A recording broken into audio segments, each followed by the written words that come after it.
Behold the voice of God. For those of you who don't know me officially, my name is Amanda Waller. And I'm Aaron Moss, your host of Task Force X. What, we some kind of suicide squad? Well, yeah, that and Checkmate. Task Force X is a podcast that tells the stories of John Ostrander's Suicide Squad and Paul Kupperberg's Checkmate from the late 80s, early 90s. I want to build a team of some bad people who can do some good. And that's what Suicide Squad is. While Checkmate is a team of good people doing some good. My mission here is to chronicle each and every title in all the books that Suicide Squad and Checkmate appeared in during that era. We're the U.S. government. You're going to start a blog and expose us? Well, a blog and a headcast, Amanda. Those scumbags are trying to screw me. Not at all, Amanda. Just trying to help everyone else discover the joy of the Suicide Squad and Checkmate. Anywho, hope you guys have as much fun with these comics as I did when I first read them, so many years ago. Mother... That's enough of that, Amanda. Let's go and start the show. I didn't believe the stories. Nobody does. Remember, I'm watching. I see everything. Hey, squad mates. Welcome back to Task Force X, episode 49. We're one away from the big 5-0. But let's concentrate on episode 49 and we'll worry about episode 50 next time. This month we're going to look at 2 books plus a character profile. So first up we have our first book, Checkmate number 22.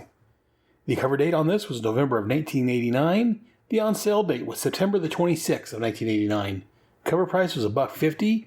The title of this was called One Wet and Wild Night Part 2. Written, as usual, by our buddy Paul Kupperberg. Penciled by Steve Irwin. Inked by Alvey. Letter was Johnny Mack. Colorist, as usual, was Juliana Ferreter.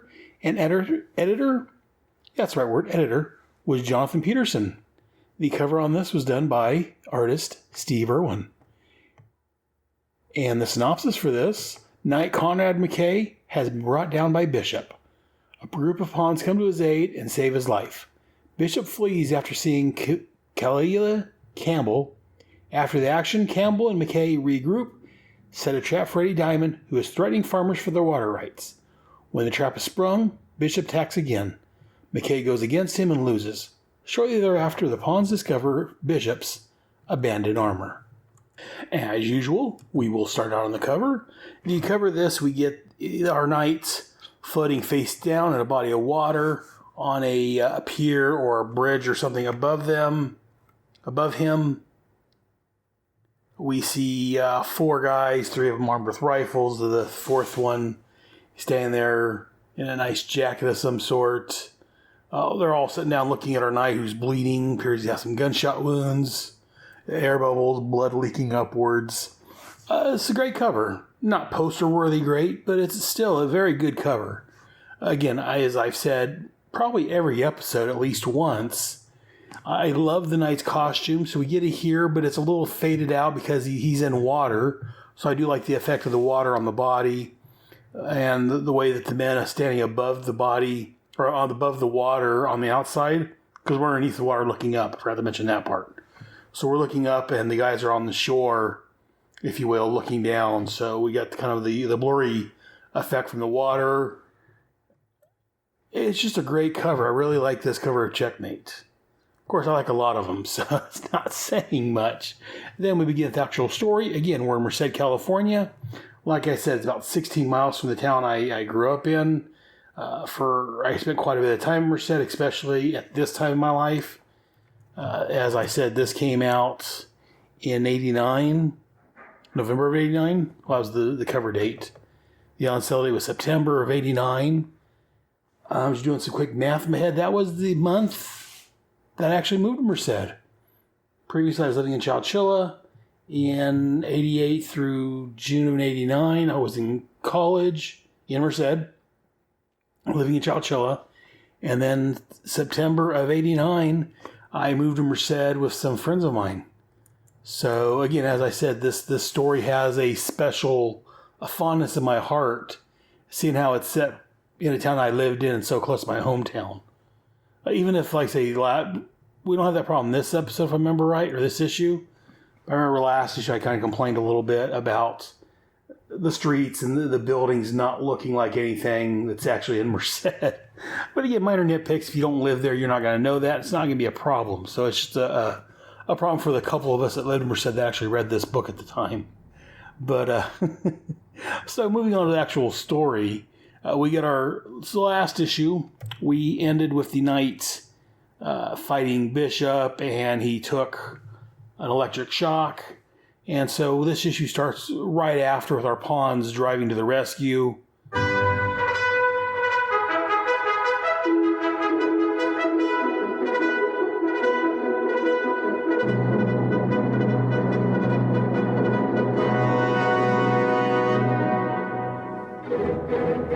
We got at least 3 or 4 cars.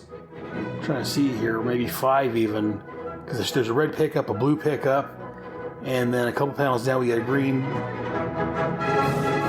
vehicle of some sort, a Jeep I guess it is, a blue van in the background. I wonder if it's one of theirs, and another blue mini wagon or something looks like. I'm not sure how many of these are actually associated, but the cavalry is coming to the rescue.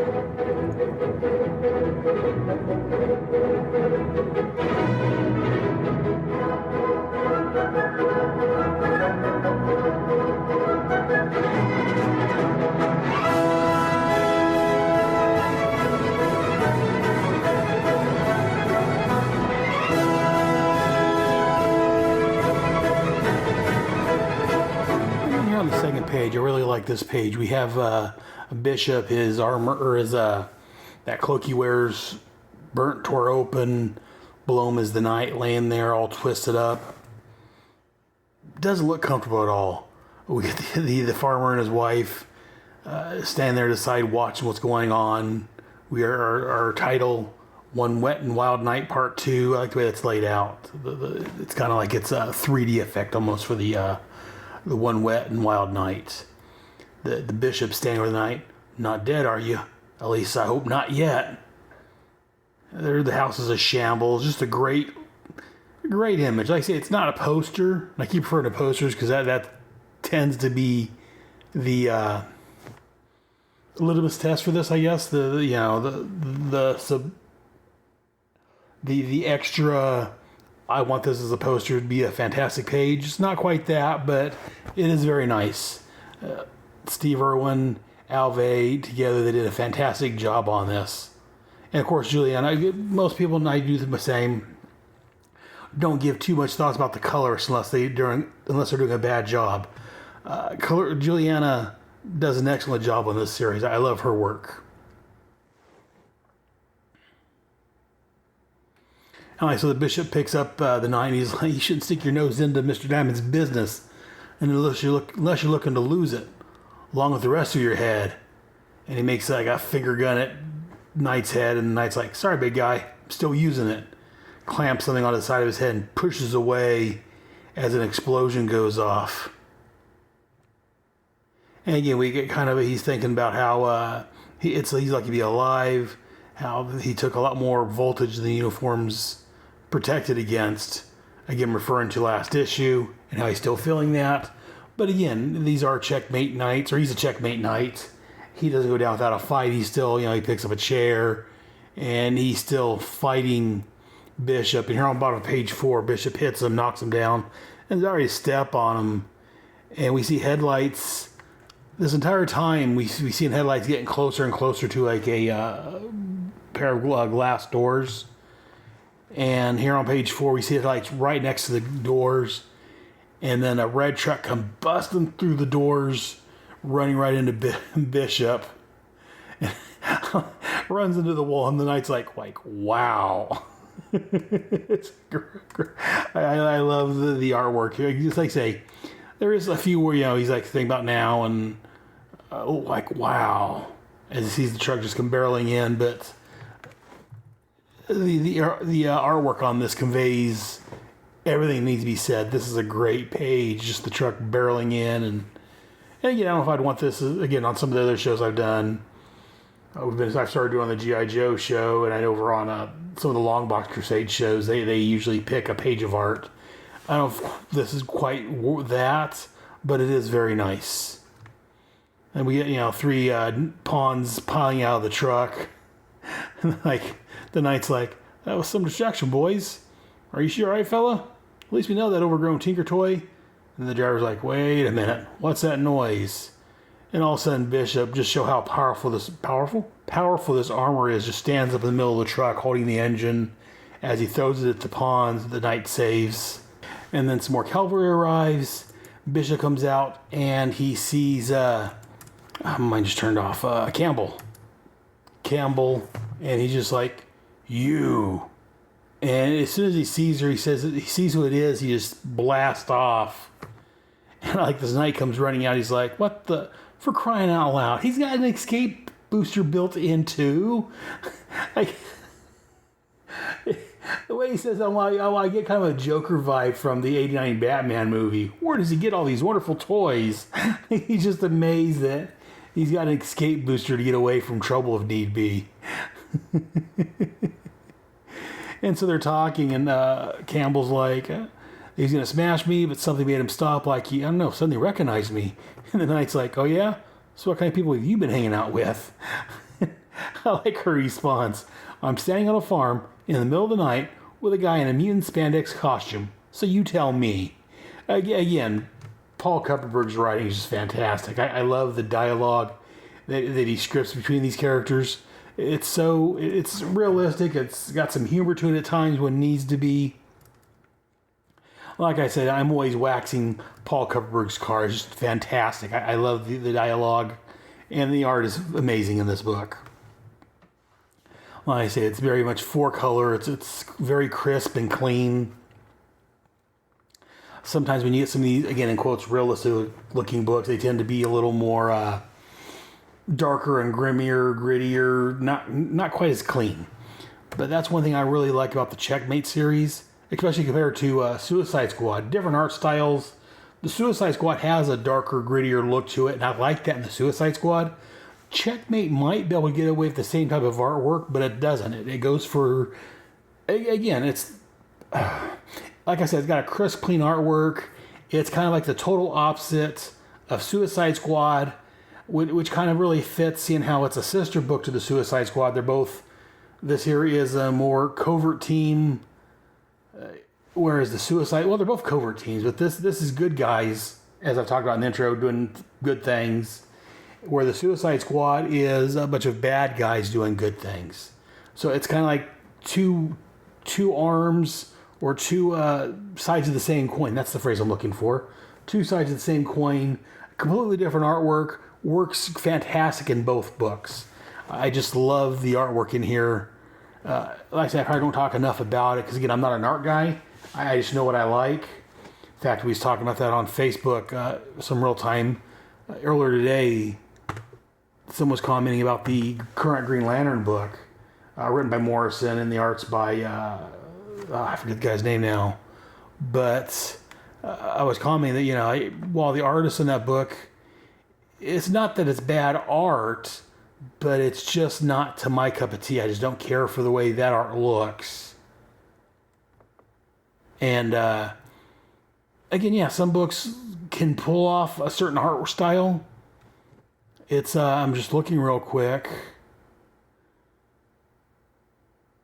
I think it's Robert Venditti. Or is it Sharp? Yeah, whichever's doing the art of the current Green Lantern book. It's not that it's a bad style, I just don't care for it on Green Lantern. I would probably like that better, like on the Suicide Squad, for instance. Green Lantern, I like to be more of a 4-color, crisper lines, kind of like what we get here in Checkmate. But this isn't a Green Lantern podcast.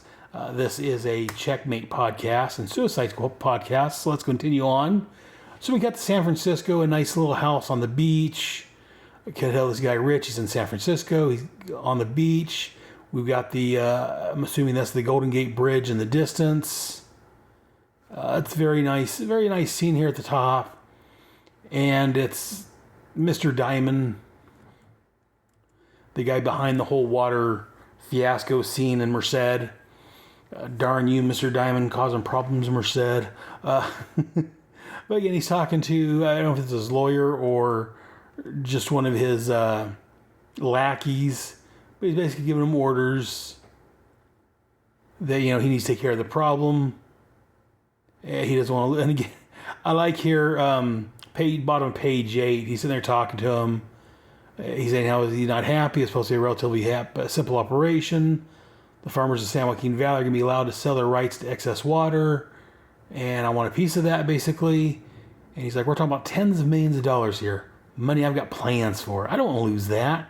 And he says he kind of smiles and the sun just glints off his teeth. Just like a very almost cartoony type of twinkle twinkle, as his teeth are shining as they're so bright. And he tells the guy, he's like, see to it, Casey, as he dives into the pool. Again, just a great little interaction with the bad guy, if you will. Getting some behind-the-scenes stuff from him and what's going on with him. Again, this guy, he's got like a necklace, kind of like what Cleopatra would wear. Look like it's diamonds or something around his neck. Again, he is Mr. Diamond, so of course it's diamonds. Around his neck as he goes swimming, leaves it on. I don't know, it just is very... I don't know, the guy rubs me the wrong way. Probably because I know he's the bad guy. But... Then we cut over to, I believe it's Switzerland. Yeah, the Pax Institute, Geneva, Switzerland. And that is Christopher Smith's stronghold, if you will, his business, who is actually Peacemaker. They're talking about they found a body of a Dr. Arthur Woodward. It was ruled a suicide. And Smith, a.k.a. Peacemaker, is like, I spoke to Dr. Woodward yesterday morning. He was up, looking forward to coming to work here at the Institute. I wanted his abilities working for me. Dr. Woodward's world's leading defense strategist. He had everything to live for. Why the hell would he kill himself? Like, nobody knows. He didn't leave a note. So his man Rodney's like, I'll go look into it further. I'll go check with Scotland Yard and see what they found. And the entire time, the ghost, in quotes, of his father is standing there watching, listening in. And again, I don't think it was ever proven that it was actually a ghost. I believe it's just Christopher's subconscious making this image of his father appear, who was a German soldier, Nazi. He's like, quite the mystery, non-Christopher. Imagine someone killing themselves. Have you heard of such a thing? And Christopher's like, yes, as a matter of fact, I have, father. And then we go to an image of a young Christopher Smith holding a mallet. His dad sits on the edge of the bed with a gun in his mouth. And then we come back to present time. He's like, I can think of at least a dozen similar cases recently. All scientists, all involved in classified defense work, all dead in accidents or suicides. It is a dangerous world. What makes suicide your business? And we cut back seeing Christopher as he watches his dad pull the trigger and shoots himself. And again, I'm assuming that's what it is. It's Christopher as a young boy watching as his Nazi father kill himself. And I do like I say, I remember there was a Peacemaker miniseries back in this time. And I remember Peacemaker from Checkmate mainly. I know he was a Charlton character. They got brought over to DC when they bought the Charlton characters. I haven't really seen much of Peacemaker recently, so I vaguely remember, like I said, the stuff I read 30 years ago. But I do like how we're getting some backstory here of Christopher and his psychosis. Like I said, I know he had a Peacemaker miniseries around this time. I can't think of where else he may have appeared in this time frame. This was the late 80s, very late 80s, so it would have been probably in I don't know, I think that's probably it. This and then like the Peacemaker 4-issue miniseries. But anyway, so Christopher, he's talking to his dead father, and he said that there was 23 deaths in the scientific community in the last year, and his father's like, bah, a mere drop in the murderous bucket, Christopher. And Christopher's like, maybe compared to your accomplishments in genocide, but it's enough for me. Do-gooder fool. Your pity embarrasses me, Christopher. Because again, as we talked about, his dad was a Nazi soldier. So the Nazis, in case you're young, you don't know much about the Nazis. If not, our history classes in school is failing us. And there's other comments I'm not going to make about present day politics, but Christopher hits a button on his desk. He says, quickly moving on. A bookshelf shifts, and we get the Peacemaker's private lair here. We get the costumes, the helmet on a head post or whatever, guns on the wall. And he's like, it's time for us to act again, old friend. The peace has been threatened. And again, that's what peace is threatened. The Peacemaker goes into business. And again, the Peacemaker's helmet, as I've talked about previously, it's an interesting design. It's a metal helmet that goes over his head. And then there's like a weird bar or something that goes along the top of it. From side to side across the top of his head. I don't know if they've ever talked about if that has a function, if it's design, if it's just for the way it's supposed to look. I'm not quite sure, but it's an interesting design. I do like Peacemaker. He's not my favorite character, but he is an interesting character. Then we're back in Denver, Colorado, where we get Harvey Bullock on the date with the hot blonde that he met at the film, the black and white films, the Humphrey Bogart and all that. And again, they're kind of talking back and forth. And again, Harvey is very much underestimating himself. He's like, I don't know why you're here with someone like me. And he's like, yeah, you're so interesting. I've never met a policeman before, or I've never known a policeman before. He's like, ex-cop, 21 years with the Gotham City Police Department. Because again, before he was in Checkmate, he was over... Well, before he was in Checkmate, he was in the Vigilante book. But before he was in Vigilante, he came from the Batman books. Again, he was in the Gotham TV series that just ended here recently. Again, a big-time Batman. And then after this, at some point, he returned to the Batman books. And I was reading the Batman books. I was reading the Checkmate books. I forget when Bullock reappears in the Batman books. I don't remember them I know he reappears, but I don't remember much of him talking about his time away from Gotham, dealing with Checkmate and the Vigilante, and that whole scene. I'm going to have to look into that maybe. It's something to think about. I know that originally again, just talk about Bullock for a little bit. I know originally in the Batman books, Bullock was kind of a corrupt cop that eventually came around and joined with Gordon eventually, whereas post-Crisis, they kind of rewrote him so he's always by Gordon's side. And yeah, at some point, I forget, I don't know when he disappeared from the Batman books, and then when he reappeared, I may have to check with Ryan Daly or Chris Franklin and see, because they're kind of the Batman guys at this point with their Knightcast podcast. So I'm going to have to check with them and see if they know offhand, or always pay attention to their show and see when he shows up in there, when he disappears. I forget now. But anyways, enough about Bullock. Well, not enough about Bullock, because we're dealing with him right now. But, so he's talking, he's saying that he's, used to be a cop of Gotham, now he's with the government, nothing to talk about. And the gal's like, why? What are you, a spy? And again, Harvey being Harvey gets all nervous and knocks wine on himself. And, oh, Harvey, I'm sorry, just a joke. Excuse me a minute. So he goes to clean himself up. And as he goes to the bathroom, he gets accosted by a young lady who we find out is Blackthorn. And again, she tells him that she called his service, found out where he was at, and she wanted to come see him. And she's officially decided to join Checkmate. I know Harvey and I think Harvey and Harry made the proposition here a while back about joining Checkmate. Because again, she's a great assassin, she's a great spy, she's, got mad skills, as the kids say. I don't know if the kids still say that, but she's got mad skills. And she's tired of going alone, as she says. And she said, I want to join Checkmate. And I remember she joined, I just couldn't remember when it was. So this was it. Or at least this is when it starts. Then we come back to Merced, again, the hotel that's, like I say, it's a block away from my old comic shop, Copper Comics. It just gives me a smile seeing this hotel, because I remember, seeing that hotel every time when I would go to the comic shop. I would happen to see this hotel as I drove by, so it just makes me smile. But at the hotel in Merced,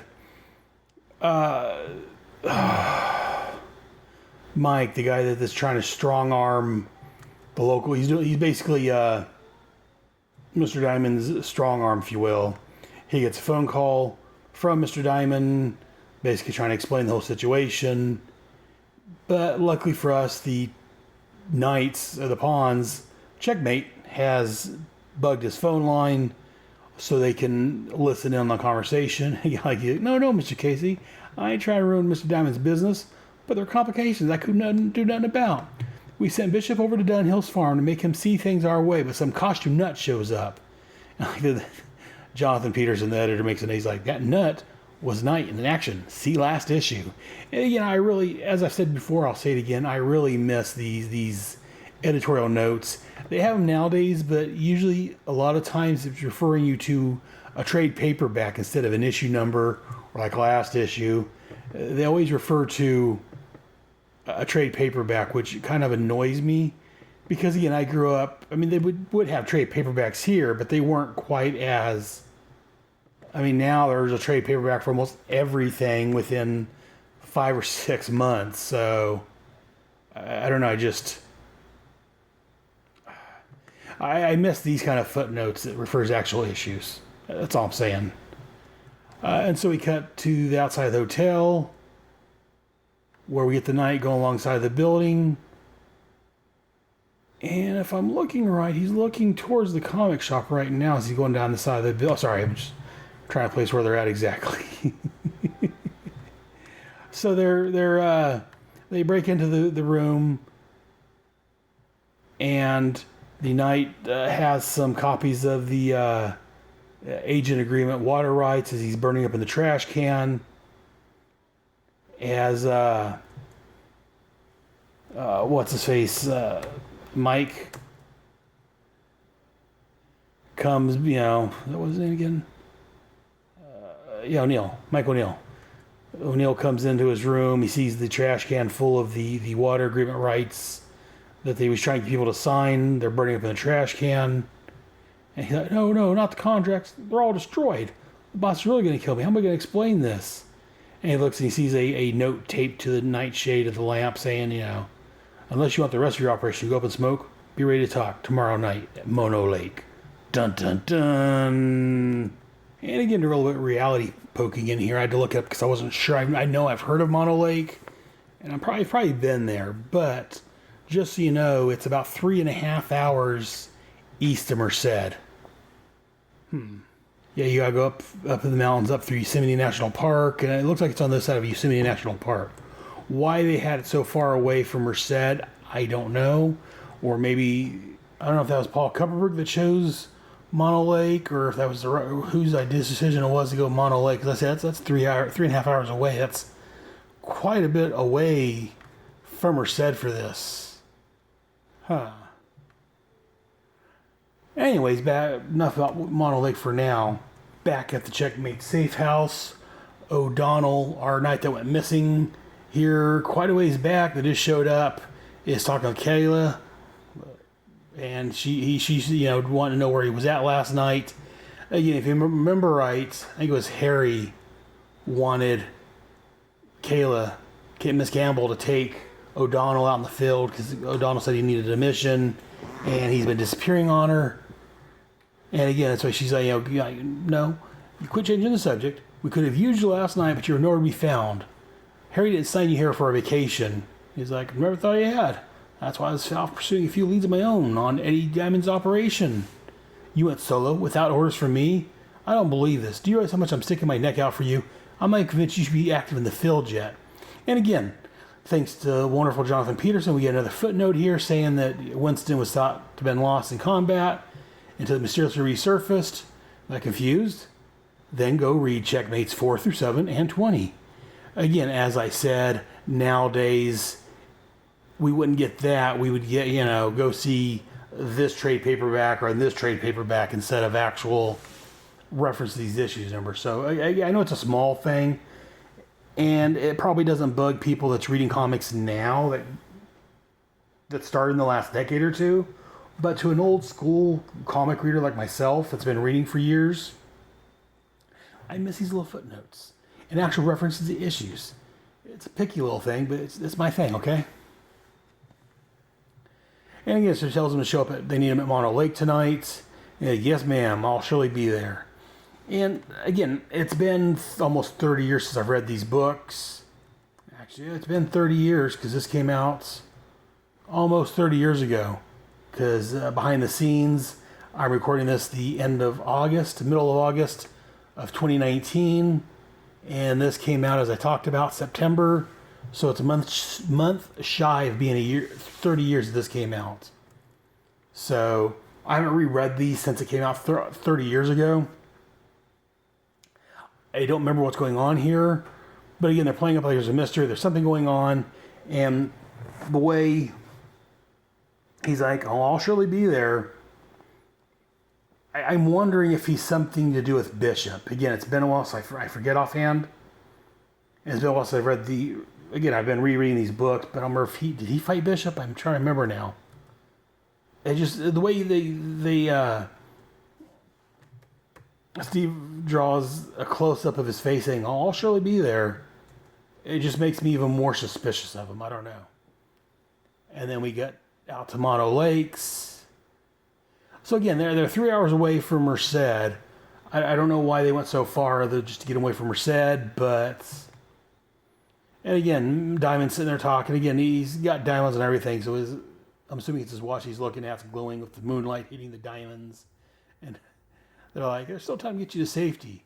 And Diamond's like, somebody's threatening me, Casey. So far, I've left matters up to you and O'Neill, and that's the greatest threat than ever. I'm probably safer here than trusting either of you in confidence any longer. And so the Knights, they see all these guys standing around. They send out a flare. And this is where we get Winston coming out, cloak and dagger type, a big trench coat on. He's like, I must admit to a certain fondness for the dramatic flair, Mr. Diamond. I'd like to be sure I have my audience's complete attention. And Diamond's like, novel approach. Now, since my time is indeed money, what do you want? He's like, what do any of us want, laddie? But love of a fine woman, good health, a hearty pint of stout. And a share of the profits? Aye, that too. How else does one support the woman or afford the stout? And again, the moonlight's gleaming off Diamond's rings. He's like, I like you. Takes a bold man to challenge me.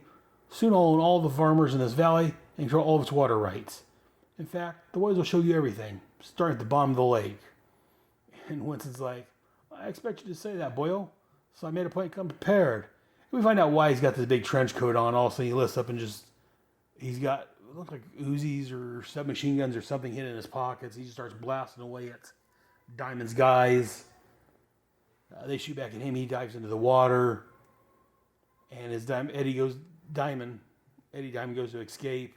The Knight shows up. Someone takes a few shots at him. And the Knight's looking. He sees it. The pawns have all of Eddie Diamond's men trapped. So like, who took those shots? And as the helicopter tries to keep up with Eddie, a rocket comes flying out of nowhere, blows the helicopter out of the air, and of course, who do you think it is? And the Knight's like, where'd that missile come from? Insignificant gnats. It is time I exterminated you all. Bishop comes roaring out. And again, as I said previously, I don't care for his armor because it's just all white. I like it better if the cloak on it's more mysterious. It gets more color to it. This all white armor he's got, I don't know. He needs to do something to spice it up a little bit. Give some color or something. I don't know. And so again, they fight a little bit. The Knight has a sonic disruptor, which was also a comic book series, that he shoots at Bishop and shortens out his armor, but he's still able to walk away. He knocks the Knight down, knocks him out for a few minutes, gives him time to get away. And then we get Winston coming out of the water. He's got a bulletproof vest on, dripping wet. And as I talked about in the synopsis, we find Bishop's armor laying at the bottom of this cliff, or whatever this is, empty. So again, and again, reading this, I don't know if Winston was in the Bishop armor, if he's playing both sides or something. We'll be back with much more fun. Now don't you change that channel, son. Hello, Paul. Hello, I am Dr. Herfenstaffner. Come in, please. Take a seat. What can I do for you today? I'm I can't sleep. I can't focus on anything. The only thing I can think about is like DC events. DC event, as in the comic books, DC events? Yes, the comic book events. Ooh, interesting. Are we talking things like Crisis on Infinite Earths? Yeah, totally. That one, yeah. Infinite Crisis? Yeah, that one too. Oh, very, very. Invasion, maybe? Yeah, definitely. The Genesis? Not so much. No? Oh. Okay, well, I think it's really good if you talk about the things that are troubling you in your life. So maybe you should do a podcast about this obsession. What do you call this obsession? What do you think it is? I think you're a unique case. I've not seen anything like this before in my office. I'm going to suggest that you have what we call DC OCD. What? DC OCD? You are obsessive and compulsive about your DC events. I think you should talk it out, get it out of your system via a podcast. I will help you, my friend. We shall do a podcast together about your DC OCD. Oh, okay. I won't even charge you for it. Awesome. I don't think I can claim you on benefits. Yeah, it's good. When shall we start? I'll get back to you on that. I'll check my timetable. Cool.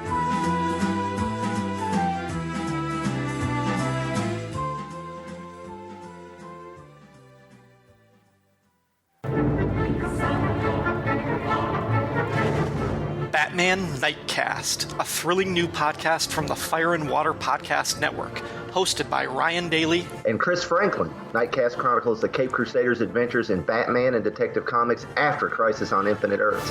Highlights from this legendary era include Batman number 400, Legends, Mike Barr and Alan Davis, Batman Year 1, Batman Year 2, Max Allan Collins, the new Jason Todd, Millennium? You're not doing this right. Let me take over. Alan Grant and Norm Brayfogle. Alan Grant from Jurassic Park? Did you hear me say Norm freaking Brayfogle? Oh, yeah. Son of the Demon. The Killing Joke. A Death in the Family. Batman Year 3. A Lonely Place of Dying. Alan Grant, Alan Davis, Max Allan Collins. Why are there so many people named Alan from this era of Batman? The Rise of Tim Drake. Legends of the Dark Knight. And that's just up until 1989. Did anything exciting happen with Batman after that? You'll have to tune in to find out. Batman Knightcast, part of the Fire and Water Podcast Network. Find it on iTunes and at fireandwaterpodcast.com. Oh, we forgot to mention your favorite issue, when Batman fires Dick Grayson. You want to find another co-host?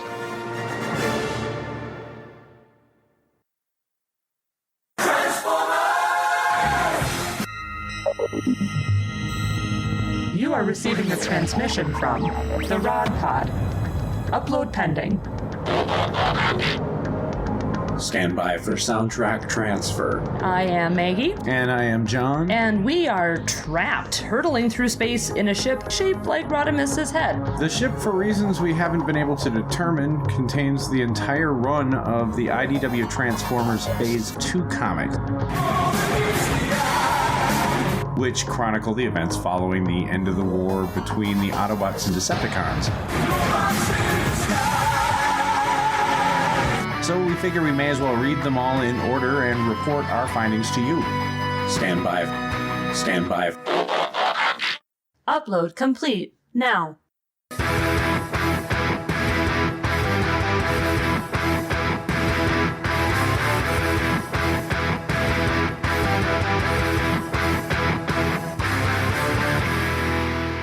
The Rodpod. Look for us at marriedwcomics.libsyn.com, at iTunes, at Stitcher, or wherever good podcasts can be found. So, till all are one. Till all are one. Till all are one. Commercial's over, don't you know? Now it's time to watch the show. And welcome back to our show. Now we're bringing you the character profile for this episode. This month, I am bringing you the character profile on Poison Ivy. Her first appearance was in Batman number 181 back in June of 1966. She was created by Robert Kanigher and Sheldon Moldoff. Her alter egos is Dr. Pamela Lillian Isley. She also goes by Lillian Rose. And Penelope Ivy. Is that 5 times fast? Team affiliations: Birds of Prey, Injustice Gang, Injustice League, Secret Society Supervillains, Star Labs, Suicide Squad, yay! Oh, Gotham City Sirens. Her partnerships, at least in the future for us, is Harley Quinn. Her abilities: Tainted. Trained botanist, secretion of floral toxins and mind-controlling pheromones, immunity to toxins and pathogens, chlorokinesis via connection to the grain. That sounds like a more modern-day take on her. And all this information I gleaned from Wikipedia, so if something's wrong, don't hang me over the coals. And again, I'm not going to go for her entire life, because she's got quite a bit of stuff going on. I'm just going to pick and choose as I read through what Wikipedia told me on her. Poison Ivy's been portrayed as a love interest of Batman and known for infatuation with him. She's teamed up with fellow villains such as Catwoman, and Harley Quinn, with Harley being her close friend, recurring ally, and sometimes romantic interest. She is a Gotham City botanist who is obsessed with plants, ecology, extinction, and environmentalism. Ivy typically wears a green one-piece outfit adorned with leaves and often has plant vines extending over her limbs. She uses plant toxins and mind-controlling pheromones for her criminal activities, which are usually aimed at protecting endangered species and the natural environment. She was originally characterized as a supervillain, but as of New 52 and DC Rebirth, she's periodically been depicted as an anti-heroine, often doing the wrong things for the right reasons. Do I get into that and complain about that right now, or do I keep going? I'm going to complain about it now since I mentioned it. That's one of my problems with modern comics, is that most villains, writers won't let them be a villain just for villain's sake. They try to humanize or try to make villains more either anti-heroes or anti-villains or misunderstood. They've done that with Luthor and Sinestro and several others. They've tried to soften and make them so they're not so much villains as just either misunderstood or confused, or I don't know. I miss the days when a villain is a villain. I just wanted to throw that in there real quick. Back to Poison Ivy. She's one of Batman's most enduring enemies, belonging to a collective of adversaries who make up Batman's rogue gallery. She's been featured in many media adaptations related to Batman. Now for her publication history. As I said, she was created by Robert Kanigher and Sheldon Moldoff, and she first appeared in Batman 181 back in June of 1966.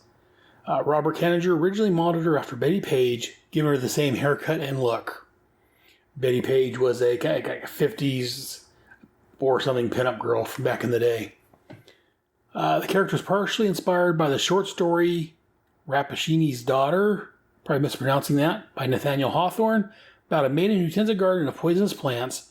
She becomes resistant to poisons, but she becomes poisonous to others. It sounds pretty much like that.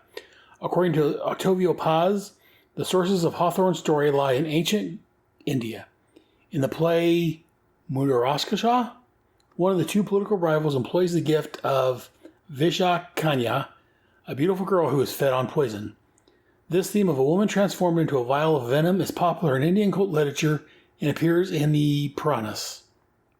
From India, the story passed to the West and contributed to the Gesta Romanorum.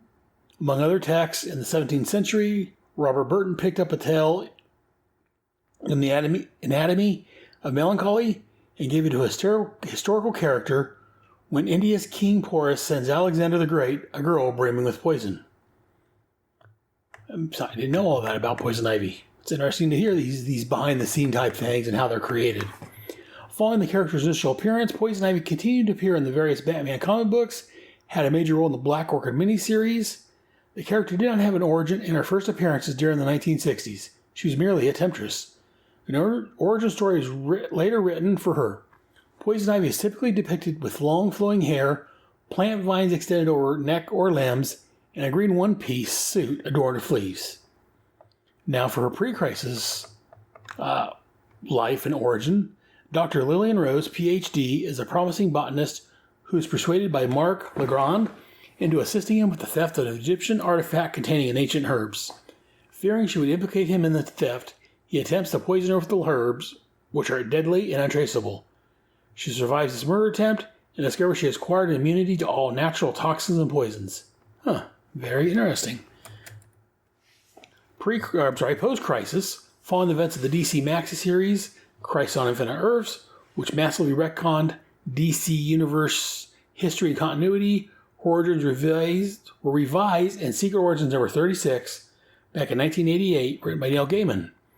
For more on our Secret Origins number 36, check out the podcast by friend of the show, Ryan Daly. He covered that entire series, so that would have been Secret Origins podcast episode 36.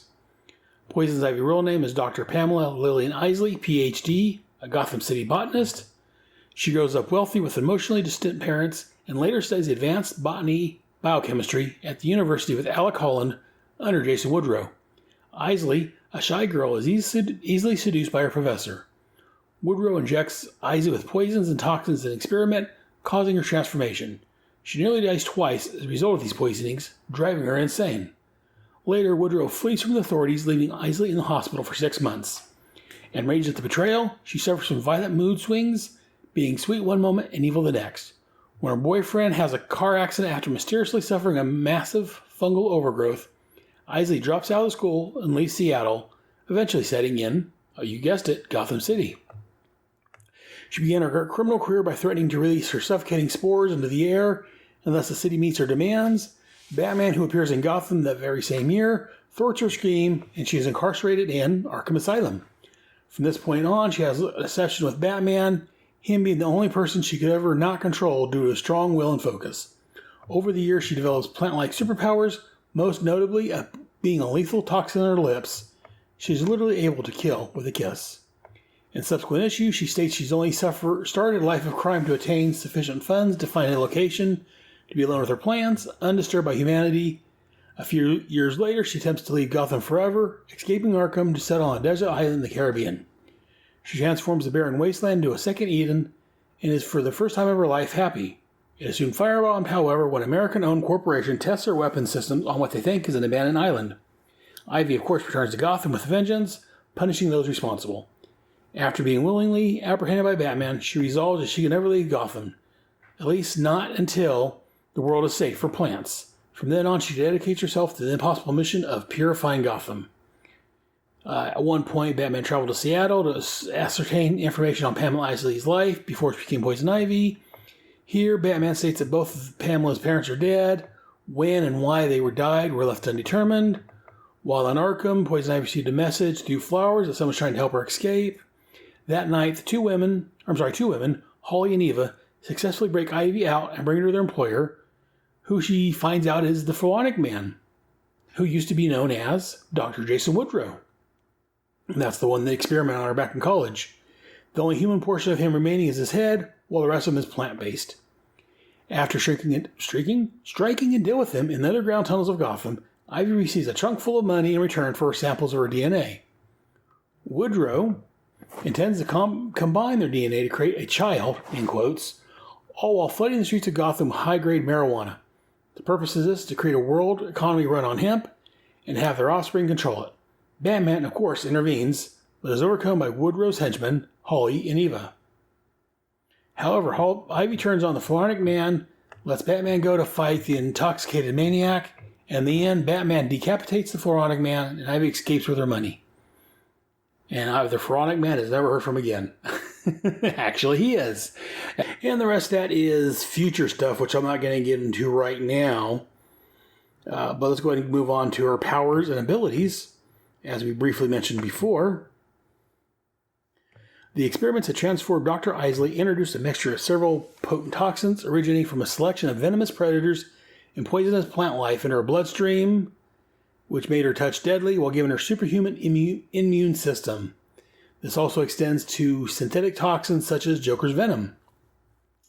Some versions of the character show her as more plant than human, breathing carbon dioxide, undergoing photosynthesis, and being more plant-like with aloe blood and chlorophyll skin.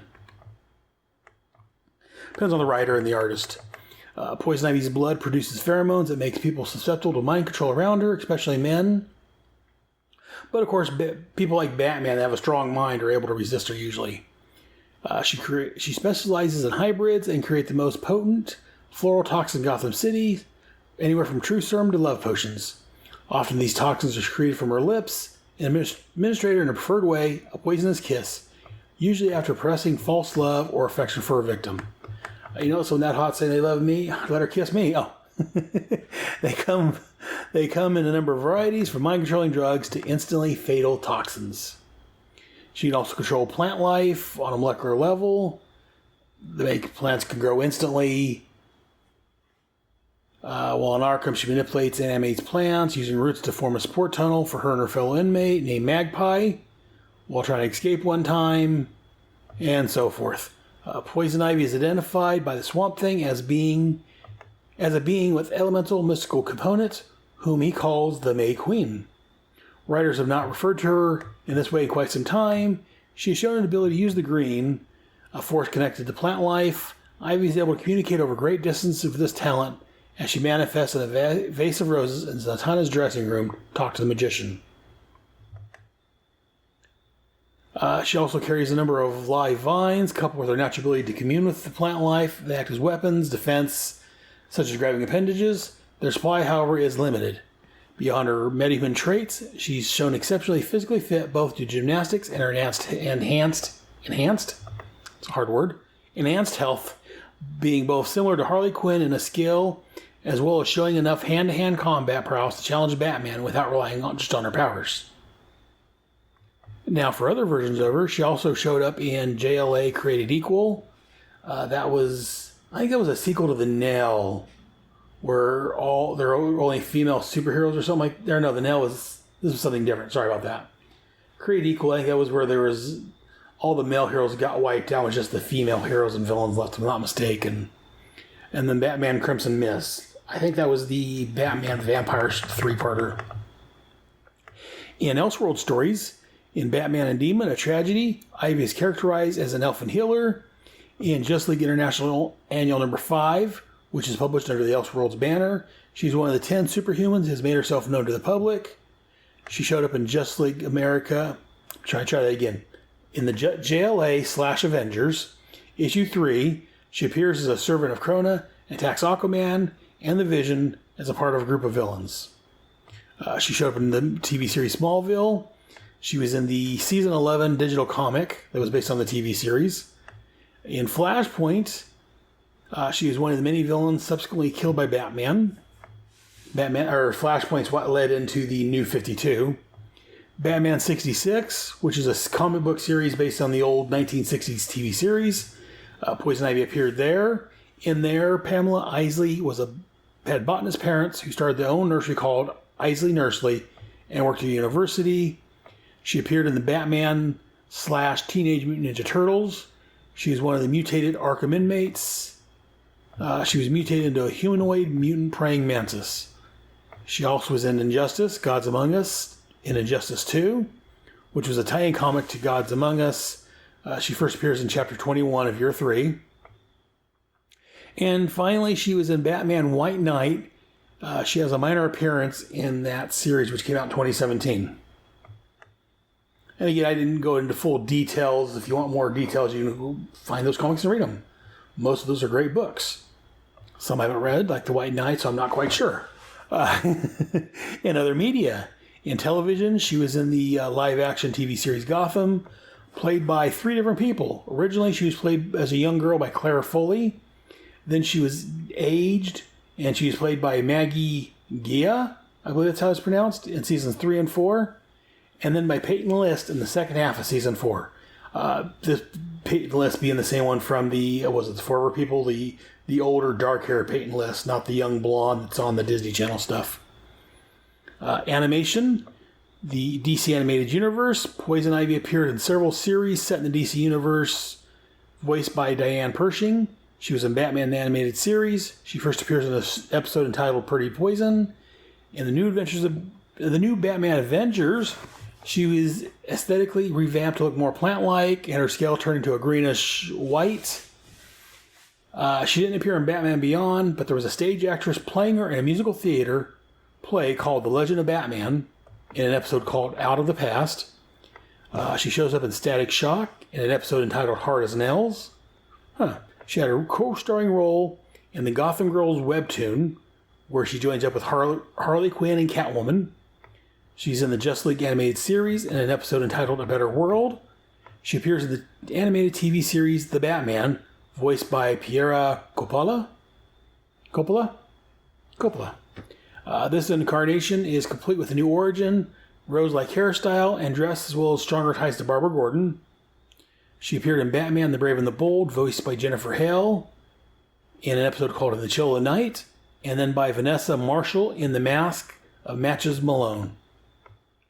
Wasn't a big fan of the Brave and the Bold series. Wasn't a big fan of that Batman series either I mentioned earlier. Didn't care for the updates for most of the characters. She appeared in the Young Justice animated series, voiced by Alyssa Milano. Hubba hubba. This version is a member of the Injustice League. She appears in the Super Best Friends Forever. These are animated shorts on, I think it was CW. She was seen in the second animated short entitled Time Waits for No Girl. She was portrayed as a member of the Legion of Doom in the Robot Chicken DC Comic Special number 2, Villains of Paradise, in which she was voiced by Claire Grant. She appears in the web series DC Superhero Girls, voiced by Tara Strong. She's a student at Superhero High. She also appears in the Teen Titans Go animated series. She has a cameo episode in the Titans show, and later she returns in Mo Money, Mo Problems. She appears in Justice League Action, which was a pretty good show, voiced by Natasha Leggero, in an episode entitled Garden of Evil, of course. And supposedly she will appear in the Harley Quinn series set to air on the DC Universe app, voiced by Lake Bell. And she is also in the 2019 animated series DC Superhero Girls, voiced by Christina Milizia. Well, it's a lot of stuff. Poison Ivy's pretty popular with the creators. She shows up a lot of the animated stuff. For live action, Uma Thurman played Poison Ivy in Batman Robin back in 1997. Oh, that was the movie where they had Poison Ivy teaming up with Mr. Freeze. Someone that wants to make everything green, teaming up with someone that wants to freeze the world. Slight problem there. And she supposedly will appear in the upcoming film Gotham City Sirens. For, let me see real quick, animated movies. She was one of the many villains that was broke out of Arkham by the Joker and Lex Luthor in Lego Batman the movie, DC Superheroes Unite. It's a long title. In the Batman Arkham franchise, a version of Poison Ivy makes a cameo in Batman Assault on Arkham. Poison Ivy appears in the DC...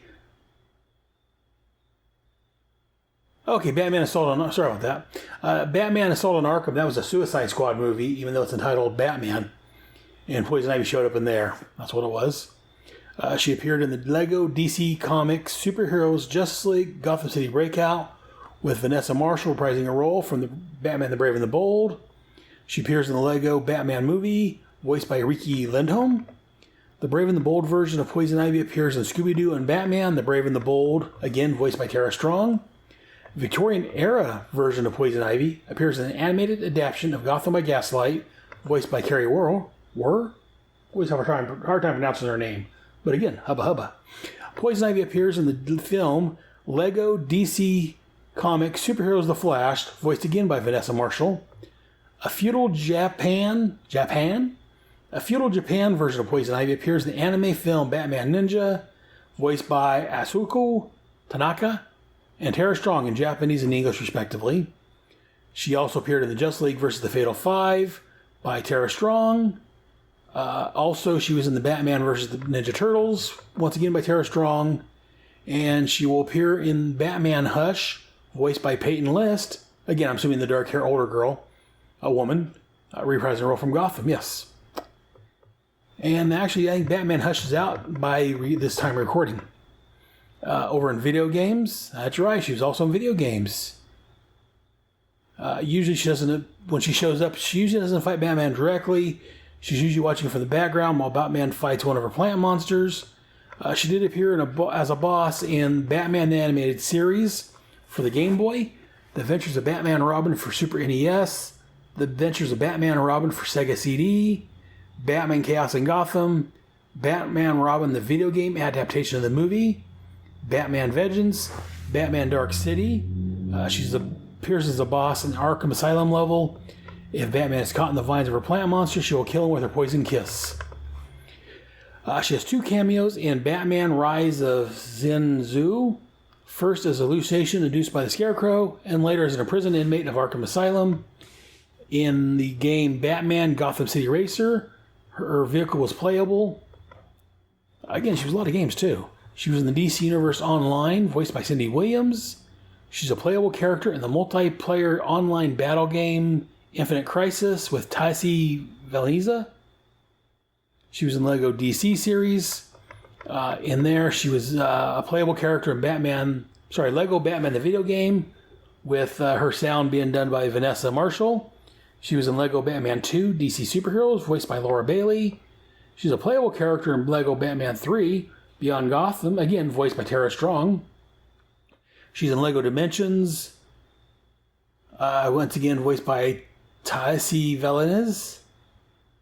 She was in the Lego Batman Movie Adventure Pack as the second boss.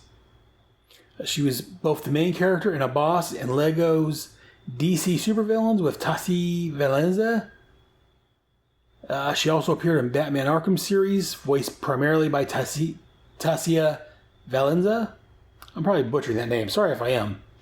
Poison Ivy next appeared in the Batman Arkham City.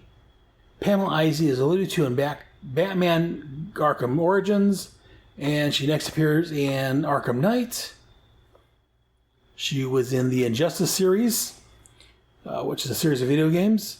She was alluded to in Injustice, Gods Among Us. She's a playable character in Injustice 2, once again voiced by Tassia Valenza. And then just other stuff, things for Poison Ivy. She was in The Flower Girl, which was a story in Batman Adventures Volume 2, number 16. And she also co-starred in the 3-issue comic book series Harley and Ivy, and was given her swan song in the Batman Adventures comic book series, which contained stories about Batman's adventures in Gotham City after a break from the Justice League. And finally, she was portrayed by Jamie Lynn Beatty in Star Kid Productions web musical, Holy Musical Batman! Wow, she had quite a bit of stuff going on. Some of the stuff I cited as due to life and everything else. I didn't play a lot of the video games. I knew she was in some of them, but she had quite a lengthy role in things. And again, there was a lot more to her than what I read off as far as her story. I just read up to about the time she appeared in the Suicide Squad. Most of the other stuff they talk about in here is post-Suicide Squad. And I didn't want to say anything just not to prevent any spoilers. I probably did that by saying that she appears in other places afterwards. But anyways, let's go ahead and looking at the clock here. Looks like it's been almost half an hour. So I'm going to take a quick break, play some more promos for you guys, and we'll be right back with Suicide Squad number 34. Stay tuned. Now we're gonna have a break. Message time we're gonna take. The time is out of joint. The time is out of joint. The time is out of joint. The year is 1994, or 1944, or maybe 2994. Time is under threat, and history's falling apart. Who will survive this crisis, and how will history be changed for those that do? 0 Hour Strikes takes you back to that DC Comics crossover and covers the entire story, issue by issue, tie-in by tie-in, as the DC Universe goes down to zero. Join Bass and Siskoid at fireandwaterpodcast.com or on iTunes. 0 Hour Strikes, a proud member of the Fire and Water Podcast Network. Remember, Legion.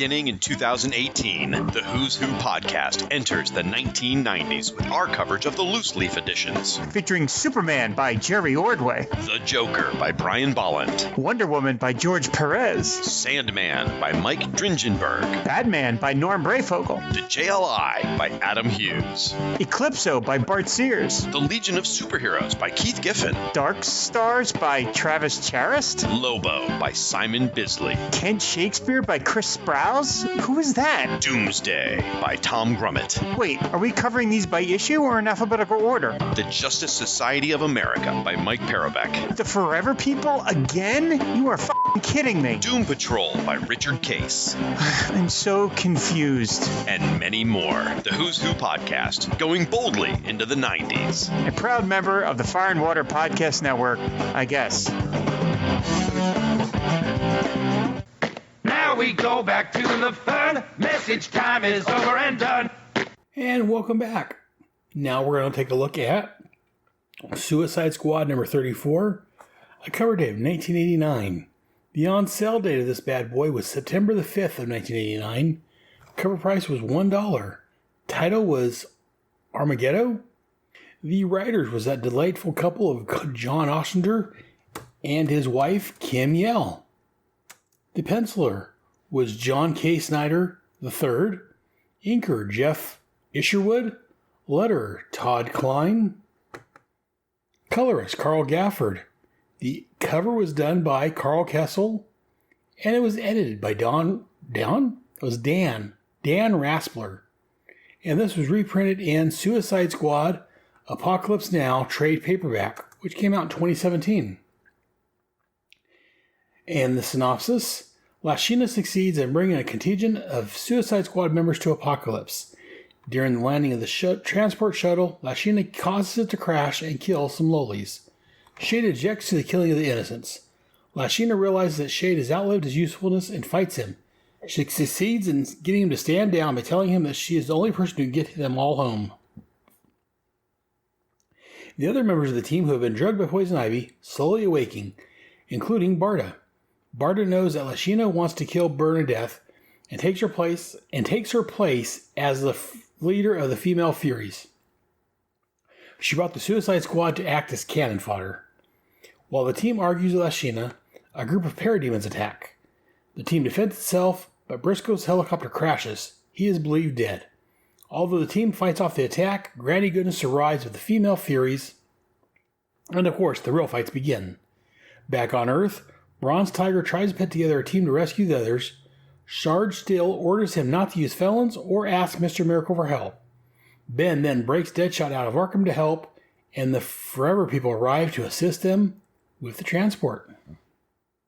Now, as usual, for my thoughts on this issue, the cover, that's where we'll start. The cover shows Amanda Waller fighting Granny Goodness on Apokolips. In the background, we have Big Barda and Lashina fighting. Lashina has her whip around Bernadette. We've got Mad Harriet. Looks like maybe Stomp in the background. Fire, Brimstone. Sheba is firing on people. Just a great cover. Again, this is one of the Suicide Squad covers I remember. Amanda Waller's got a gun in one hand and a battle sword thingamajigger in the other hand. She's got her necklace on. She just got her suits all torn and ripped in places. Amanda Waller being the Wall, fighting Granny Goodness. And I'm going to go on a little tirade, a little John here for a moment. This is one of the reasons why I had problems with the new 52 Amanda Waller. And when she showed up in, was a Green Lantern, and on the CW network, she was younger, more attractive woman. And maybe it's just me and I love this version of Amanda Waller. I have problems seeing these young, hot women fighting Granny Goodness like the Wall's doing. Again, in my opinion, the Wall's not a beautiful woman, but she's a beautiful woman. I love the Wall. Amanda Waller here, she's just a big bad woman, a big bad powerful woman taking on Granny Goodness, the one that trained Big Barda, was trying to break Scott free. It's just a great cover. In fact, I wouldn't mind having this cover as a poster. This is just great. Just when I think of Suicide Squad and I try to think of the covers, this one I remember. When I say she's using that sword thing to kind of bat away whatever weapon Granny Goodness has. Granny Goodness has her hand on Amanda's gun as it's firing off to the side. We've got flames down at the bottom. Just a great, very action-packed cover. And again, this scene doesn't actually happen in the comic per se, but it's very indicative of what's going to happen. Great. And then we go to the first page where we get the title, Armageddon. Another great page. We get the boom tube, boom. We get the shuttle with Poison Ivy and Count Vertigo inside. Ivy's vines are all over. Duchess, a.k.a. Lashina. She's on top of the shuttle on her knees. Her hands raised to the air. Ha ha ha ha. Yes, yes. Oh, wow. She's happy. She's returning home. We get Briscoe and Sheba flying in, being powered by Shade. We get Shade down there with that pack that Lashina gave him. The Invest is in full projection. We get the crazy Shade meta image, kind of like in a surprint behind him. We get the big boom of the boom tube. Just another great page. We get a little credit here, Darkseid, Apocalypse and Company, created by Jack Kirby. Just another great image. Just a great splash page. Opening up the comic, you get that awesome cover. You open up the first page, you get this great splash page of our heroes, in quotes, arriving on Apocalypse. Just fantastic. And the next page, we see just a full page of Apocalypse. Buildings all over, smoke, fires, an image of Darkseid in the background. And there's a big ship here. And here you can almost miss in the very corner. You get the boom tube coming in with our characters come blasting in. And Lashina, at last, I'm home. Just another great, again, I'm not going with this panel by panel, page by page, but these first couple pages are fantastic. And then as I talked about the credit or in the synopsis, Lashina lands on a bunch of lowlies, which is the inhabitants of Apocalypse. And Poison Ivy's like, well, any landing you walk away from is a good one, I guess, and we can still walk. And Lashina's like, start reviving our guests, but keep Barda groggy. And then, again, as I talked about in the synopsis, Shade comes roaring up, Lashina, you killed all those people when you put that shuttle down. Forget them, they're just lowlies. And I like this here on page 5. Shade just knocks her down. He's like, filthy murder, you dragged me into this, but by meta, you won't drag me down to your level. And Lashina's like, I already have. You've outlived your useless to me, Shade. And again, Shade activates his invest. And again, I love Shade. He's a great character. I love his invest when it flares up, and then we see the different appearances of Shade in it. It's fantastic. And this next couple pages, we have a fight between Shade and Lashina. It's a great fight. Like I say, Lashina's using her whip. Shade's using his vest just to make different images to fight her. And I like this. He's talking. He's like, where's it at? I've always held my emotions back, Lashina. Afraid of what they might do if channeled into the vest. Let's find out, Lashina, shall we? I'm good and mad. You can send these people back to where they belong. We can find out how much damage I can do and how much you can take. What's going to be, Lashina? He's just beating the crap out of her. And again, she admits that he's got more spine than she thought. She loved to dance with him. But no one goes home until I came to do what I do. Until I do what I came to do. We can all die here now. Is that how you want it? And again, looking out for everyone else. Because no matter what Shade is, he is a hero. He's a cop in his own world, if I'm not mistaken. So he kind of acquiesces to, and I like as he's kind of backing down before he does his invest, kind of makes him face it, Lashina like, Just a great little battle between Shade and Lashina. I love Shade, as I talked about. At some point, I picked up his miniseries I think it was back in the late 80s, probably around this time I picked up his miniseries. Just a great character. I love Shade. And then later on he had his own, another series, which was probably written by, who was it? Grant Morrison, or one of the British writers wrote a Shade series later on that was a lot more wacky and weird and interesting. I enjoyed it, but that's for the future. And I like this transition here. We see a close-up apocalypse. We pull away from the planets. Blackness, blackness, blackness. And then we pull into Earth. And where we get to Bel Rev with Bronze Tiger, Dr. Light, Punch and Julie. And Bronze Tiger, Ben Turner's taking control of the situation. He's telling Economos that he, Trey's Oracle.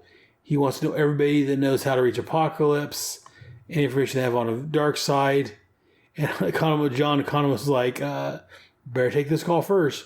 Sarge still on the line.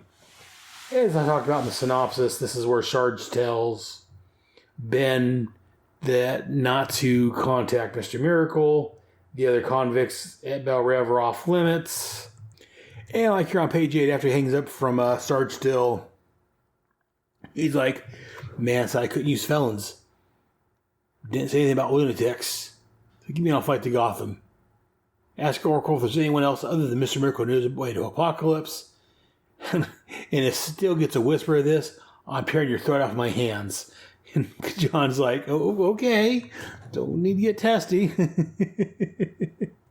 I love Ben. Again, he should, in my opinion, as humble as it may be, he should have been in the Suicide Squad movie. Again, as I've talked about here and elsewhere, I don't like when they change the race of characters. Instead of making Deadshot a black character, they should have left him as white, and they should have brought in Ben as your black character that you wanted. Because again, Bronze Tiger, he's a core member of the Suicide Squad, and Ben's a great character. Again, he's the hero. Him and Rick Flag, but Flag's gone at this point, so Ben is the moral compass of the team. A great leader for the team, and just a great character. Like I said, he should have been in the Suicide Squad movie. But what do I know? And then we get to the next page where we get Amanda Waller confronting Lashina and Poison Ivy. And she's all, no more games, you sum-sucking power witch. Where are we? And Big Bar's like, Apocalypse. Specifically, the Armageddon. And then we get Boomerang and Vixen upset and pissed off at Shade for dragging them along. She's all, Vixen's like, and me, why? I thought we were friends. He's like, we do what we have to do. Because again, he's just trying to get home. And again, he is sort of a hero in quotes. But even a good guy sometimes does the wrong thing for the right reasons. And that's what he's done the wrong thing by dragging his friends, again in quotes, with him. But again, he's trying to do this so he can get home. So a difficult position. Again, if I was in his shoes, I mean, would I be willing to drag some newfound friends to the pits of hell, literally, to get home? That's a tough question. And then we get Flo all frightened, and she's, again, she wanted to go along to impress Ben, but this is a little more than what she imagined. And then we get Eve, aka Nightshade, comforting her. And again, she's got that Nightshade power. She's got the succubus inside of her. And so again, she's, trying to comfort Flo, but she's, thinking to herself that, part of her feels like she is home. Because again, she's got that darkness inside of her, which kind of calls for Apocalypse. So I just love the way this keeps coming back as far as Nightshade and her powers and her storyline from back in the day. Was it issue 14, 15, and 16? And then Waller steps up. You'll get home, Flo. We're all going to get home. But first, Lashina's going to tell us why she brought us here. And I like this. Like, we get a close-up of Lashina's face. Again, I keep saying this. I love the artwork in here. As I've said all the time, I love the four-color superhero stuff. But for Suicide Squad, it's a more darker, grittier book. So I think this artwork is fantastic for it. And it's the best artwork for this book. But as I say, we get a close-up of Lashina's face, and she's like, why not? After all, every mission starts with a briefing, doesn't it, Mrs. Waller? That's one thing I learned from you, Mrs. Waller. Pawns perform better when they know what is expected of them. And so again, she gives kind of a backstory from back in Suicide Squad. What was it, like 4? She tells her name's Lashina. She was the leader of the Female Furies. She was assigned to rescue Glorious Godfrey from Bel Rev. While they were attacking, Bernadette, her second command, decided to attack her. There was an explosion. And again, we all saw that. I think it was issue 4 of Suicide Squad when the Female Furies were trying to free Glorious Godfrey, and there was an explosion at the end, and we saw a figure go flying away. It's finally revealed that was Lashina. She was thrown into the swamps, where she showed up later as Duchess. And again, then she's been floating around as Duchess since, I think it was issue 9 or 10, she showed up as Duchess. So again, this has been a long time in the making. You figure that we are on issue, I'm just trying to look here real quick. We're working on issue 22? No, 34. Sorry, 34. So that's been 30 issues ago or so when she got left behind. And we're just now getting that backstory. It's really cool. I like the way John's gone for the long con on this. I call it the long con. He's taken the long con's really the wrong word because it's a great storytelling, great backstory. But I'm going to call it the long con just because it's the best term I can think of. He's gone the long con on this. And again, it's it's been 30 years. That's over 2 years that he has been building up the storyline to get to this point. And then Big Barda, again, used to be a female Fury before she left for scot-free. She takes over, says how Lashina's lost status, and to get her old status back, she's going to have to kill Bernadette, who is now the leader of the Female Furies. And Waller's like, so, go do it. We need us for her. And Big Barda's like, Lashina's an outcast now. Everyone here will support Bernadette. And basically, Lashina comes down, tells her, straight out, I need cannon fodder. Something to keep the others busy while I go after Bernadette. That's us, huh? It's Waller. That's us, huh? If we refuse, and Lashina's like, you'll die here anyway. They'll kill you for sport. And Boomerang's, he's like, so what's the wall supposed to do? Kill him with a bad attitude? Again, that's my horrible Australian accent as I've done before. I'm sure Paul Hicks and Mike Garvey's just turned off their iPhone if they're listening to this or whatever, their Zoom player, whatever they have in Australia. Their Digibri, whatever it is. Really messing this up.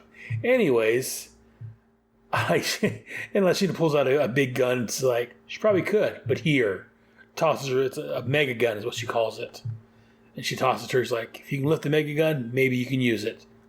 And Waller being, pure Waller's like, I can lift it all right, witch. Let's see if I can use it. She points it at, and you can hear about page 11, we get Waller holding this mega gun straight at Lashina, and Lashina's just standing there with a smile on her face. And next page we get click.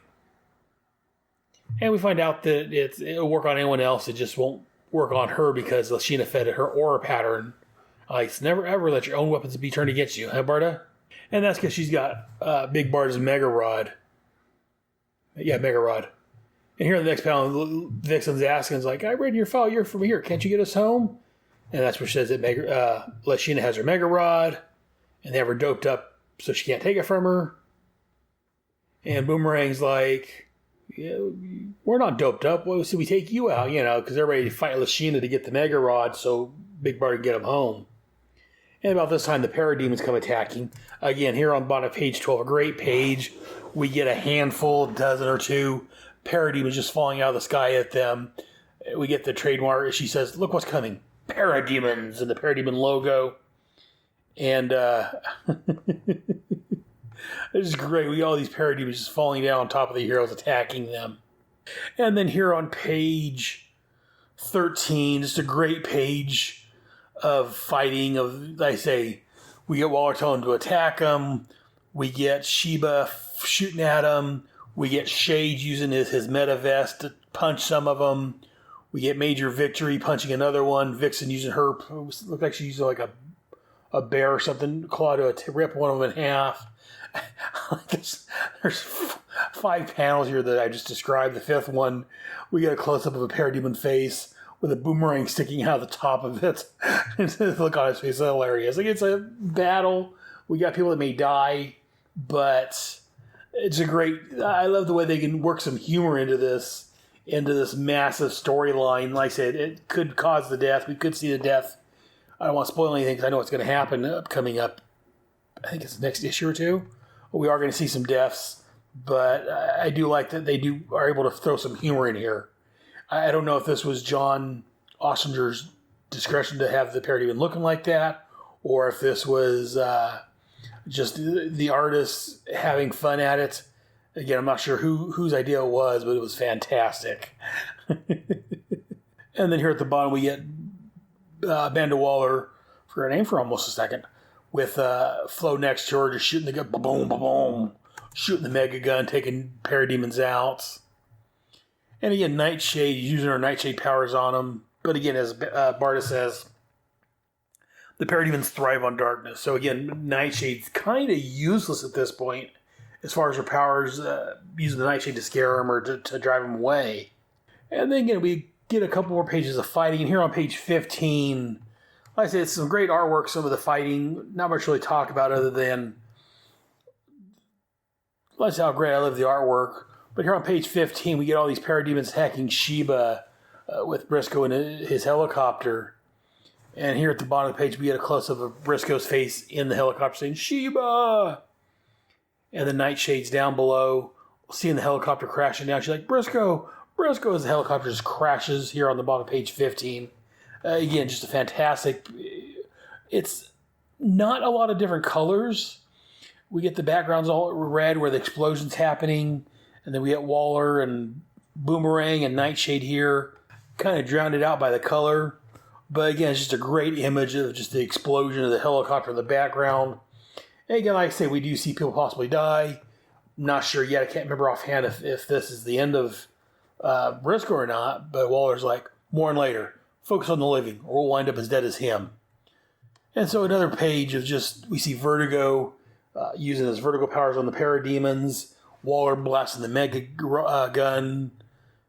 I think here on page 16, Rick Shade using his M vest, and he's appearing, the vest appears like Darkseid, picking up demons and crushing them.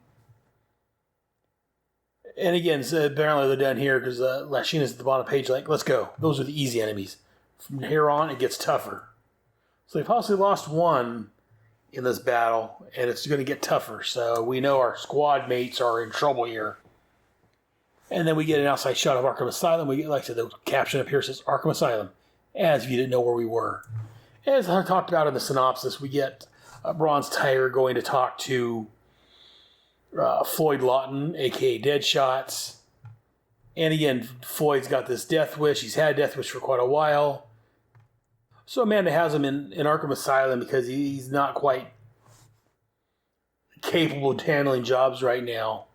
But when you need to go to the pits of hell almost, who are you going to call? Someone with a death wish. And like, Bronze Tiger's like, back up a step.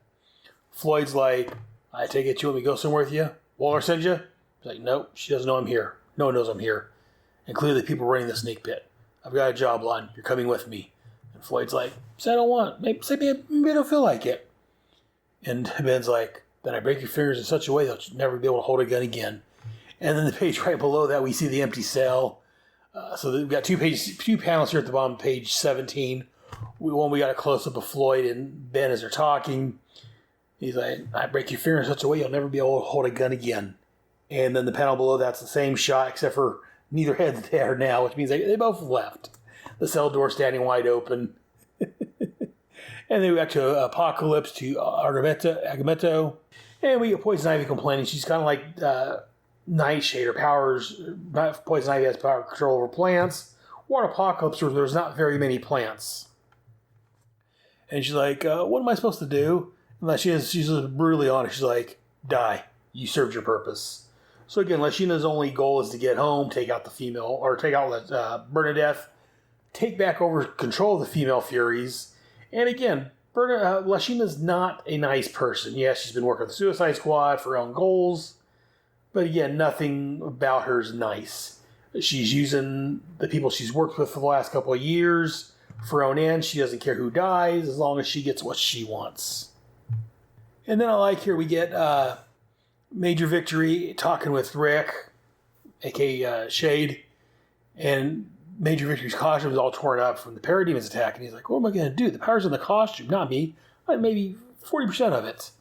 And Rick's giving him, he's like, the courage is in you, not the costume. Again, just a nice, it's 2 sentences, 1 line, one little set blurb here, but it's a motivational, again, for just being a small little thing. He's like, the courage comes from you, not the costume, which is what this is going to take a lot of courage. And I love what they're doing here. Again, this is by John Oster and Kim Yell. I know a lot of times John was doing a lot of the breakdowns and Kim was doing a lot of the actual writing, if I'm not mistaken. If that's what's going on here, this would fall on Kim. But again, this here on page 18, there's one panel just showing the troops walking along their shadows, and then below that we get 4 panels. Let's say we get the one of Lashina telling Poison Ivy she can die. We get the conversation between Rick Shade and Major Victory. We get another one of Nightshade and Vixen having a little heart-to-heart. And Vixen says that she's afraid of giving more to the animal side because as long as they're here, they're going to have to kill more people, beings, creatures, whatever. They're going to have to do more killing to survive. And Vixen's a little afraid of killing too much because it makes her surrender more to the animal side of her, and she doesn't want to become an animal, if you will. And Nightshade tells you, there's some things that's worse than death, Mari. In the last panel in this little section, we get Flo and Waller talking, and Flo's realizing the big mistake she's made. She's like, this is stupid, I should never come. Why did she bring me? And Waller's like, doesn't matter why she brought you, I'm taking you home. Because again, Amanda Waller can be a bit of a bitch at times, and she'll use people as she needs to get the job done. She really does have a heart of gold. Again, Flo's kind of like a daughter or a sister to her, and so Waller's taken her under her wing, and she's promising her, I'm going to get you home. I'm going to move on before I make any more comments that I'll spoil this, but and Big Bart is like, I have an idea why you brought the girl, Lashina. And I'm telling you, if you try it, I'll kill you myself. And as Lashina, she's like, will you, Hausfrau? We get a big, well, hello, girls. And we get Granny Goodness. And again, Granny Goodness, a great character. She was on the Superman animated series voiced by Ed Asner. Ed Asner does a great job as voicing Granny Goodness. She's got this gruff, hard, she's like, come to pay a courtesy to visit to your dear old granny. And Lashina calls out Bernadette. She's like, I named Bernadette a treacherous slut who have come to claim her head, old hag. So, as far as we're concerned, you're a loser, Lashina. A disappointment. Winners make the rules here. You know that. Bernadette now. Or Bernadette won. Well, Bernadette won. And so Lashina jumps. So I'm making a rematch. And Granny just knocks her down. We back winners here. All losers deserve as a grave. And again, Waller's like, let's move it, troops. Lashina's a witch, but she's our only ticket home. And you, Granny, I am fed up with you and your whole damn planet. If I gotta pave our way home with your bodies, I'll do it. Starting with yours. As she blasts at Granny Goodness, just Granny grabs the gun and shots the blast aside. Just a great page. What is this? Page 20.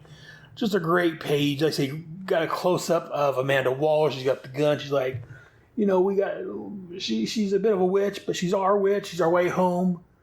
So we'll go through Granny to get home if we need to. And then we are blasting the gun with Granny pushing to the side. We get, what's her name? Mad Harriet, I believe, down here at the bottom, just laughing as she attacks. That's just a great scene. It's just a great image of the battle starting. And then we get Bronze Tiger back at Bel Rev, trying to talk about, find a way back to Apocalypse. We got Deadshot, Dr. Light, Ravon, looks like Punch over here in the corner hiding in the doorway. And he's talking to Murphy, and Murphy, let me see. Ben's like, there's got to be someone who knows how to way to Apokolipse. Murphy's like, sure there are. On New Genesis. Now, you want to tell me how we go calling there? You got an area code? And so like Oracle can know their names. Says Scott Free might know. But again, we don't know how to get a hold of him. And as they're arguing about this, we get a whoosh. And then we end with the Forever people in their wagon, Wonder Wagon, or whatever it's called. I forget what it's called now. They boom tube in. Hi, someone here need a lift? And we get the king looking at them like, what the heck? We are next. The hideous strength again. Anyways, but again, the Forever people, I've read some of them, their books. They're from New Genesis also. They're part of the New Gods. I believe they can form. I think they can form together and form like an ultra hero, if I'm not mistaken. Again, I want to love the New God stuff. It's Jack Kirby. The only one I really get into is Mr. Miracle. The rest of them, I on and off. But again, we get the Forever people showing up here, and we're to be continued in the next issue. Again, another fantastic issue. I just love Suicide Squad. And again, this starts out the next big story. Not starts out, continues the next big story of Suicide Squad, where the squad's on Apokolipse. They have to deal with Darkseid. As I said, there's going to be some more deaths of the team. It's fantastic coming up. I love the story cards that's coming out. I can't wait to finish reading it here. In the next issue box, they're fighting on Apokolipse. Forever people showing up to help out. And he's like, who will live? Who will die? Who will leave? And who might join will all be dealt with by John, and Jeff. Sounds like this one issue not to miss, right? Again, then they're also promoting the first part of the Elemental War over in Firestorm. Again, being written by John Ostrander. Wasn't as good as, in my opinion, this era of Firestorm wasn't as good as the original, what Jerry Conway started. But I think, again, John Ostrander did a great job on Firestorm. I love the book at this time. Again, not as much as the earlier issues, but I think John did great with what he had. And again, this is where we introduced the Water Elemental Naid. I'm a little disappointed. I would have wanted to be, when it came out, I was hoping the Water Elemental was going to be Typhoon, who was a pre-existing character, but they made a new one.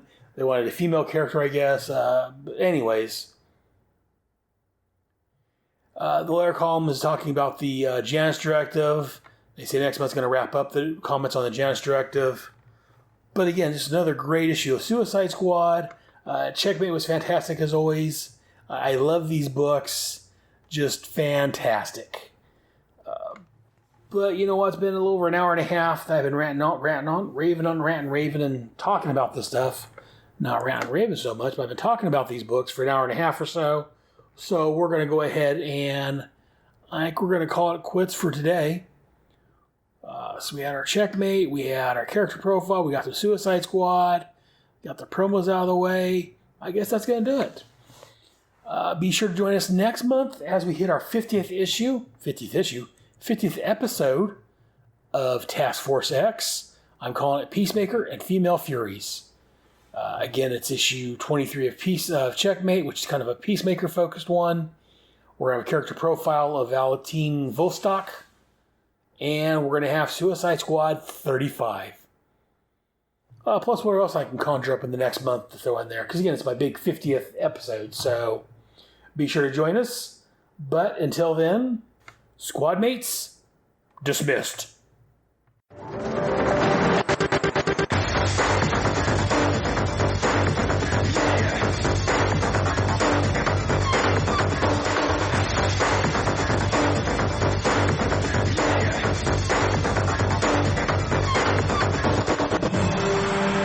Thank you for listening to another great episode of Task Force X.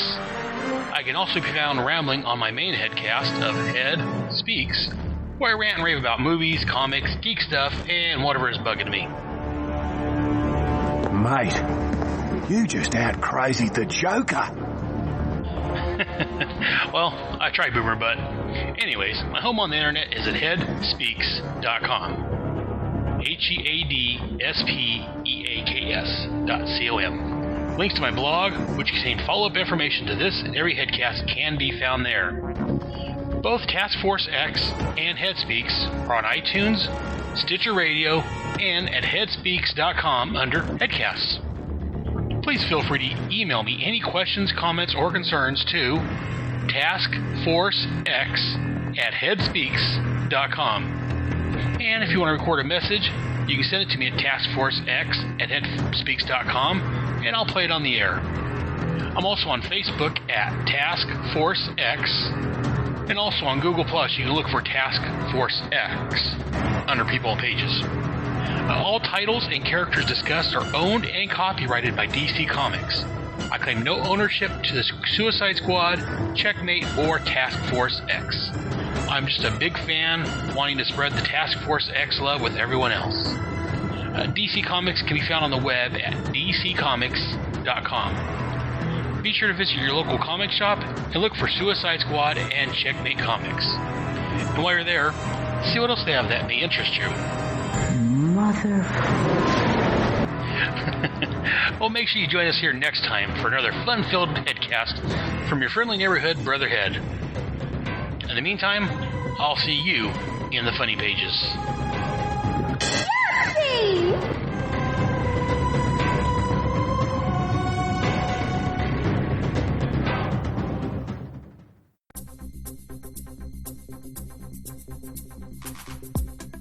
Greetings, dear listener. Aaron Moss, aka Brotherhead here. I am the host of Headspeaks, G.I. Joe, a Real American Headcast, and several other shows on the Headcast Network. And probably many, many more to come in the future. I'm addicted to this. I'm taking a moment here to let you know that the Headcast Network has officially joined the Patreon world. Yes, I finally decided to join Patreon like so many other shows have. As I've said elsewhere, there is no good idea that I'm not willing to steal. I've mentioned it here and there on some of my shows, but I think you need to actually start promoting it so people know it's out there. So if you like what I'm doing, if you're enjoying the shows I put out, why don't you swing by patreon.com/headcastnetwork and throw a few bucks in the tin. If enough people do so, I can retire from the IRS and become a full-time podcaster. Just kidding. Though if enough people do throw in, maybe I can afford to take the Headcast Network to some conventions or upgrade my recording equipment. Help a brother out. Anyways, I won't take up any more of your time. Be sure to visit patreon.com/headcastnetwork and check out my Patreon page. And while you're doing so, make sure to send me a review on Apple Podcasts, Stitcher Radio, or wherever you get your podcasts on any of the shows you listen to. Or send me an email to any of my shows, or leave feedback on the individual Facebook pages or the website. And thanks to everyone that listened to me carry on about these older funny books. Until next time, I'll see you in the funny pages.